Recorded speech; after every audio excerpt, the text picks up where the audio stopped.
Hi, please introduce yourself and tell us what inspired you to start this business. Hi guys. So I'm Vaibhav. I'm one of the founders at Broomees, and one of my co-founders, Saurav. हम दोनों college friends हैं. From the first year itself, we have been brainstorming on a lot of ideas. And when you come from an engineering college, there is a lot of free time and a lot of motivation that you get from others, your seniors, the people who passed out and made it big in the industry. तो हमने हमेशा अपने seniors को देखा और हमने देखा कि लोग कॉलेज टाइम पे ही बहुत कुछ स्टार्ट कर देते हैं. So this feeling of becoming an entrepreneur was always there, but recently when Covid happened we saw a lot of migrant workers losing their jobs, and since both of us have worked for a lot of NGOs in the past, we also had our own NGO in fact. So having interacted with these people, we already knew that the problem lies in this sector and it can only be solved by giving enough employment.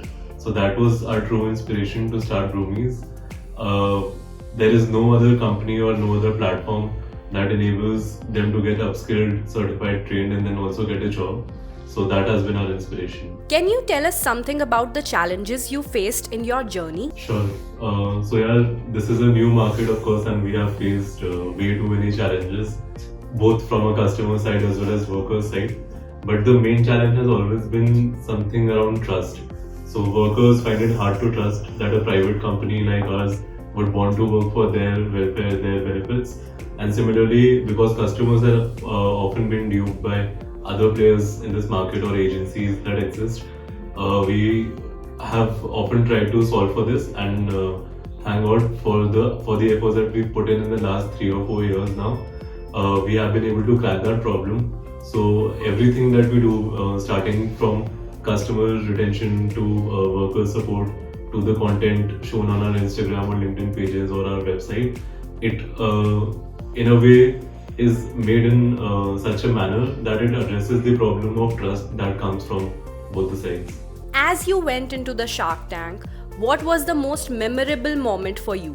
Okay, so as we went into Shark Tank, we were pretty nervous, and we thought, because we had seen it on TV, we thought it's a scripted show where they would, give us a script and tell us that this has to be said at this moment and you have to crack certain jokes or whatever. But that is completely not true. You are just left on the stage, you have no background, you have no script, nothing, and it is actually like you're going live without knowing what is going to happen next. So that was one of the greatest moments for me, because there my co-founders and I had to answer all the questions without any sort of preparation or any of that. And also, once your show airs on TV, you see a huge spike in the web traffic, whether you have a website or your app. There are chances that there will be a tech issue, which is a good to have problem, because from having like 100-200 visitors per day, it can go as high as 1 lakh visitors in that single night, or rather half an hour of your episode screening on the TV. So that is a good feeling, and one suggestion to anyone who's appearing for Shark Tank: be prepared for this. How do you stay updated on industry trends and best practices?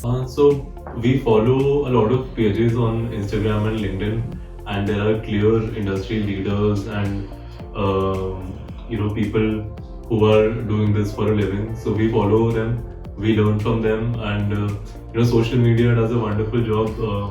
They always know what problems you're facing, and they're always showing you the right sort of pages or ads to solve for that. So we just follow that. What are your future goals and aspirations for the company? So our future goals include expanding into 5 more cities. We currently operational in NCR, Pune and Bangalore. And then there are 5 more cities in India which come in tier 1 category. So that is a short-term goal. A long-term goal would be to go international, because this market is not limited to India alone, but the problem that we're solving is actually an international problem, and we'd like to solve for that. What advice would you give to other entrepreneurs aspiring to pitch their business on Shark Tank or other similar platforms? So one honest advice to all the future participants would be to go prepared and go with a lot of confidence. As I said earlier, the show is not scripted and you can be asked anything. So you should have a good idea of what your numbers are, what you're actually trying to achieve. You should be fluent in English as well as Hindi. because the show is such that they can ask you in Hindi and you'll have to answer like that. If you stammer, that's okay because they will eventually edit that part, I think. But you have to give your best shot over there. It's not like a regular VC pitch. You have to explain the nuances for people to understand on TV because those are going to be potential customers for you, and also for judges to be able to evaluate your business in that 1 hour long pitch. Just be sure that you have everything mapped out clearly before you walk into the stage, because it might appear to be like a 15 to 20 minute quick Q&A, but it's a very detailed discussion that you have there. It can go up to maybe 2 hours also. So yeah, just go with that preparation in your mind. What are you currently reading, listening, or binge watching?